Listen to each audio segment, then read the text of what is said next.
তালের পিঠার মধ্যে সবচেয়ে সেরা দুইটা রেসিপি আজকে নিয়ে চলে এসেছি। এবছরের ভাইরাল দুইটা রেসিপি নিয়ে চলে এসেছি। আশা করছি এই রেসিপি দুইটাই আপনাদের কাছে ভালো লাগবে। যারা এখন পর্যন্ত তালের এই রেসিপিগুলো বাসায় তৈরি করেনি তারা এই ভিডিওটা দেখে তৈরি করে নেবেন, খেতে খুবই ভালো লাগে। এই পিঠাগুলো দেখতে যেমন সুন্দর, খেতেও তেমন দারুণ টেস্টি। একদিন ট্রাই করে দেখবেন। তো চলুন মূল রেসিপিতে চলে যাচ্ছি। প্রথমেই এখানে 1 কাপ তাল নিয়ে নিয়েছি, আর এটা খুব ঘন করে তালের পাল্প বের করে নেওয়া। আর এর মধ্যে দিয়ে দিচ্ছি 1 কাপ দুধ। আমি যে কাপ দিয়ে তালটা মেপে নিয়েছি সেই কাপ দিয়ে দুধটা মেপে নিচ্ছি, দেখতেই পারছেন। আপনারাও কিন্তু অনুরূপই করবেন, মানে সব উপকরণ ঠিকঠাক রাখবেন। আর এখানে দিয়ে দিচ্ছি 1/2 কাপ নারকেল। নারকেল কোড়াটা একটু কম বা বেশি হলে সমস্যা নেই। তো এখন এটাকে মিশিয়ে নিচ্ছি। চুলাটা এ পর্যায়ে কিন্তু অন আছে। তো এই তো এভাবে নেড়ে চেড়ে এটাকে একটু জাল করে নিতে হবে। দিয়ে দিচ্ছি 1/2 কাপ পরিমাণে চিনি। চিনিটা আপনারা চাইলে স্কিপ করতে পারেন, কারণ এটা পরবর্তীতে কিন্তু চিনির রসে ভেজানো হবে। আর যেহেতু আমার মেয়ে চিনি ছাড়া মানে রসে ভেজানো পিঠা পছন্দ করে না, সেজন্য আমি একটু চিনি ব্যবহার করলাম যাতে ও এভাবে টেস্ট করতে পারে। যখনই বলক চলে আসবে তখনই এর মধ্যে দিয়ে দিচ্ছি সুজি। এখানে আমি 1.5 কাপ পরিমাণে সুজি ব্যবহার করেছি। আপনারা কম বা বেশি করে যদি বানাতে চান তাহলে উপকরণগুলো সবগুলো কম বা বেশি করে নেবেন। তো সুজি দেওয়ার পরে আমি এটাকে নেড়ে চেড়ে একটু এভাবে মেখে নিচ্ছি। দেখতেই পারছেন অনেকটা ঘন হয়ে গেছে, আর আমাদের কিন্তু এরকম ঘন একটা ডোরি প্রয়োজন। যারা মিষ্টি খাবারে লবণ পছন্দ করেন তারা একটু লবণ দিয়ে দিতে পারেন। আমি যখন তালটা জ্বালিয়ে নিয়েছিলাম দুধের সাথে তখনই লবণটা দিয়ে দিয়েছি, কোনো কারণে স্কিপ হয়ে গেছে। আপনারা অবশ্যই লবণটা দিয়ে দিবেন। তো এই অবস্থায় রেখে দিয়েছিলাম আমি 15 থেকে 20 মিনিটের জন্য। তো 15 থেকে 20 মিনিট পরে এটা অনেকটা ঠান্ডা হয়ে গেছে, আর এ পর্যায়ে এসে এটাকে আরও একটু মেখে নিতে হবে।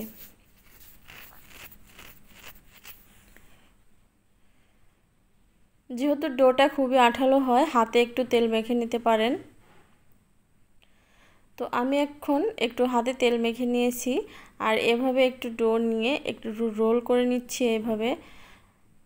আর এটা বলে বোঝানোর কিছুই নেই, হাতের দিকে তাকালেই বুঝতে পারবেন এটা কিভাবে বানিয়েছি। আর এটা বানানো কিন্তু একদমই সহজ, একেবারে ছোট বাচ্চারাও এভাবে এই পিঠাগুলো বানিয়ে নিতে পারবেন।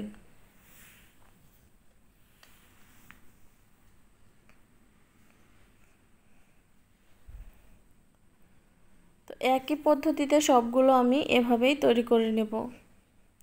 আপনারা চাইলে পিঠাগুলো এর চেয়ে বড় করতে পারেন, তবে এর চেয়ে ছোট কিন্তু করবেন না, তাহলে ভাজার সময় ভেঙে যাওয়ার সম্ভাবনা থাকবে।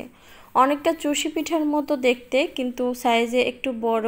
আর দেখতে মাশাআল্লাহ দারুণ লাগছে, দেখুন কতটা সুন্দর লাগছে। তো আমি এভাবে অনেকগুলো তৈরি করে নিয়েছি। এখন এটাকে ভাজতে চলে যাব। তো ভাজার জন্য কড়াইতে পর্যাপ্ত পরিমাণে তেলটা গরম করে নিয়েছি, আর তেলটা কিন্তু খুবই ভালো করে গরম করে নিতে হবে। আর এই পিঠাগুলো ভাজার সময় মিডিয়াম টু হাই হিটে ভাজতে হবে। লো হিটে বা মিডিয়াম হিটে ভাজতে গেলে পিঠাগুলো ভেঙে যাবে, তাই চেষ্টা করবেন মিডিয়াম টু হাই হিটে রেখে এটাকে ভেজে নেওয়ার।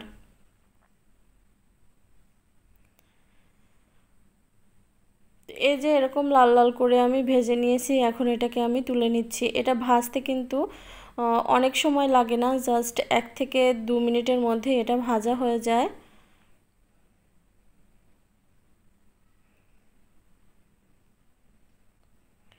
তো প্রথমবার ভেজে নিয়েছি, আর বাকি যেগুলো ছিল সেগুলো একই পদ্ধতিতে ভেজে নেব।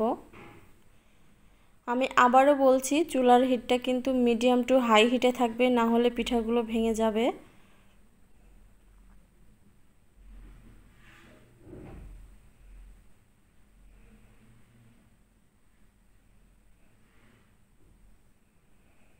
তো সবগুলো ভেজে নিয়েছি, এখন আমি এটাকে তুলে নিচ্ছি। আপনারাও চেষ্টা করবেন অল্প অল্প দিয়ে এগুলো ভেজে নেওয়ার, না হলে নাড়াচাড়া করতে ভেজে যাবে।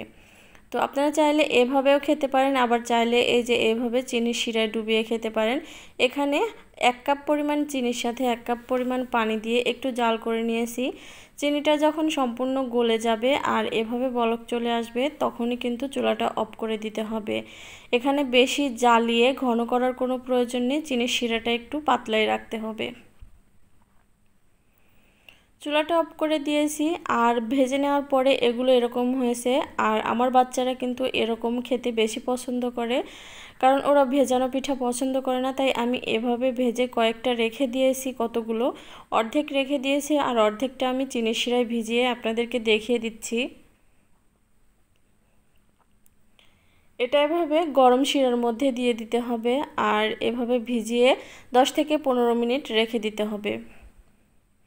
তো ঢাকনা দিয়ে ঢেকে এটা এভাবে রেখে দিব 10 থেকে 15 মিনিট।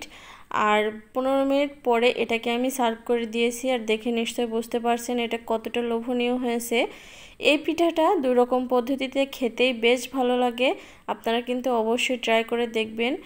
আর এটা এতটাই নরম হয়েছে, হাত দিয়ে একটু চাপ দিলেই এটা গলে যাচ্ছে। আর এটা খেতে যে কতটা টেস্ট আপনারা তো বাসায় না বানালে বুঝতে পারবেন না। প্রথমেই এখানে 1 কাপ তাল নিয়ে নিয়েছি আর তালের পিউরিটা কিন্তু বেশ ঘন। এখন এই পিউরিটাকে জাল করে নিতে হবে সামান্য লবণ দিয়ে। বেশিক্ষণ জাল করার কোনো প্রয়োজন নেই, একটু ফুটে উঠলেই হবে।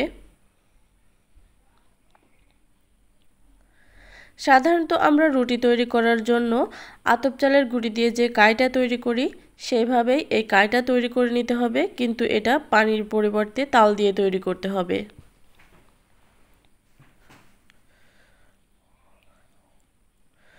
তালটা খুব ভালোভাবে ফুটে উঠেছে। এখন এখানে দিয়ে দিচ্ছি 1.5 কাপ পরিমাণে চালের গুঁড়ি।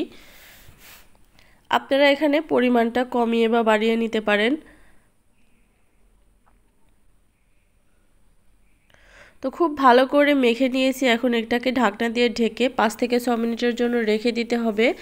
এখন অন্য একটা ফ্রাই প্যানে নিয়ে নিয়েছি আমি নারকেল কোড়া। এখানে একটার অর্ধেকটা নারকেল কোড়া রয়েছে আর 1/2 কাপ দিয়ে দিচ্ছি চিনি।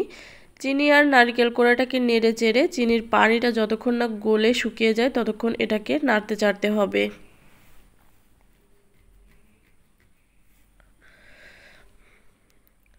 বেশিক্ষণ জাল করার কোনো প্রয়োজন নেই, শুধুমাত্র চিনির পানিটা শুকিয়ে গেলেই হয়ে যাবে।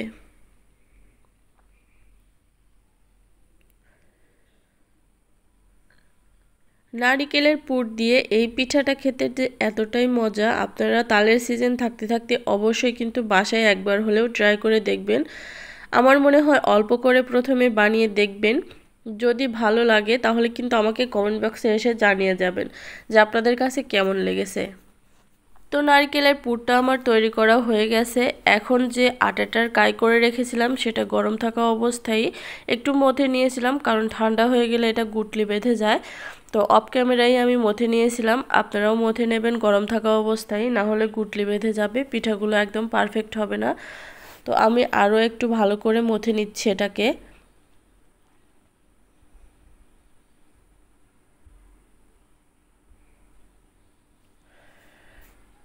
নরমালি আমরা চালের আটার রুটি তৈরি করার জন্য যে ধরনের ডো তৈরি করি ঠিক সেরকম একটা ডো তৈরি করে নিতে হবে। এখন হাতে একটু তেল মেখে নিচ্ছি,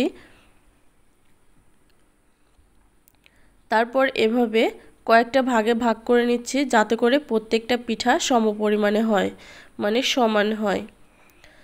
এখন এক টুকরা নিয়ে এভাবে হাতের মধ্যে ঘুরিয়ে ঘুরিয়ে গোল করে নিচ্ছি। তারপর চারদিকটা মসৃণ হয়ে গেলে এখন এটাকে একটা বাটির শেপ দিয়ে নিচ্ছি এভাবে ঘুরিয়ে ঘুরিয়ে। তো বাটির শেপ দেওয়া হয়ে গেলে এখন এখানে পরিমাণ মতো নারকেলের ফিলিংসটা দিয়ে দিতে হবে। হাত দিয়ে এভাবে একটু চেপে চেপে বসিয়ে দেবেন, না হয় কিন্তু উঠে উঠে আসবে।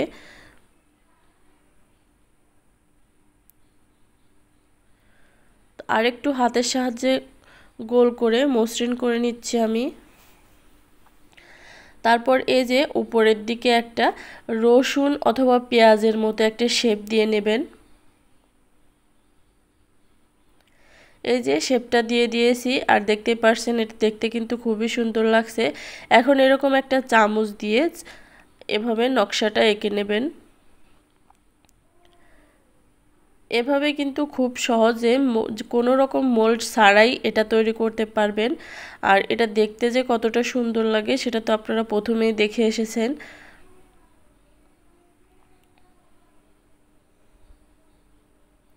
এই তো একটা পিঠা কিন্তু আমার তৈরি হয়ে গেল।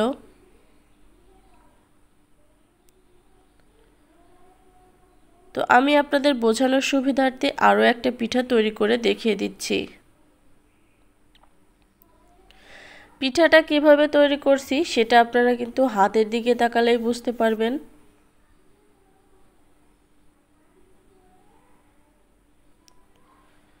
বানানো একদমই সোজা আর দেখতে অনেকটা সুন্দর লাগে।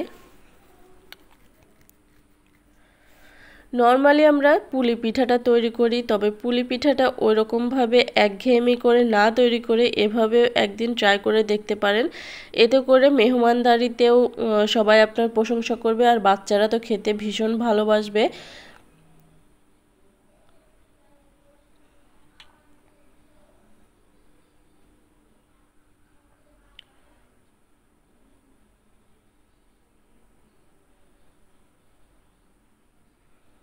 আমি আবারও এখন একটা চামচের সাহায্যে নকশাটা এঁকে নেব।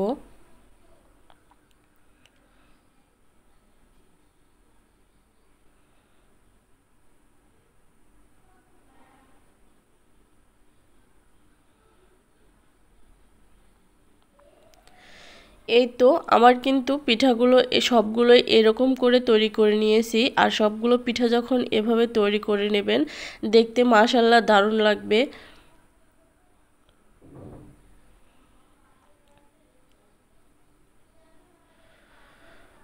তো এই তো এভাবে আমি সবগুলো পিঠাই তৈরি করে নেব।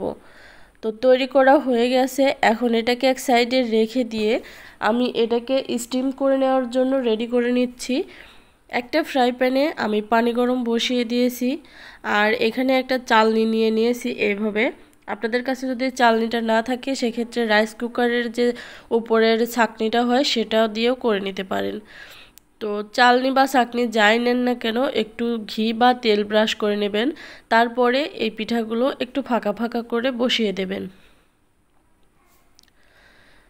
এটা হয়ে গেছে বসানো আর পানিটাও গরম হয়ে গেছে, মানে বলক চলে এসেছে। এখন এর উপর বসিয়ে দিয়েছি। এখন একটা ঢাকনা দিয়ে ঢেকে রেখে দিতে হবে 10 মিনিটের জন্য। ফিরে আসছি 10 মিনিট পরে। তো এই তো 10 মিনিটের মধ্যে পিঠাগুলো একদম রেডি হয়ে গেছে। এখন আমি চুলাটা অফ করে দিচ্ছি। চুলাটা অফ করে দিয়ে এটাকে একটু ঠান্ডা হতে দিব, তারপরে সার্ভ করে দিব। ঠান্ডা হওয়ার পরে এটাকে সার্ভ করে দিয়েছি আর দেখতে পারছেন কালারটাই কিন্তু পরিবর্তন হয়ে গেছে। আর দেখতে যে কতটা সুন্দর লাগছে সেটা তো আপনারাই বলবেন। তো মাশাআল্লাহ দারুণ হয়েছে আর পরিবারের সবাই কিন্তু খুশি এরকম একটা নতুন পিঠে খেতে পেরে। তো আপনাদেরকে একটা ভেঙে আমি দেখিয়ে দিচ্ছি এটা ভেতরটা কেমন হয়েছে।